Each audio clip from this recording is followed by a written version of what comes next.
จะบอกมีปัญหาเกิดจากการรักษาเขาจะเป็นมือที่จะต้องการยืนสังคมบาดจังเอาคนไปนี่ยืนใจเกินไปจงโต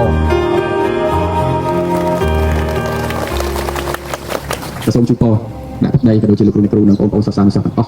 สมัยมีสุขภาพอ่อนนั่นเป็นตัวบ้านเลยปวดตัวจากบนปากกาตัวใบกลิ้งเหลืออะไรมาส่งขอบคุณ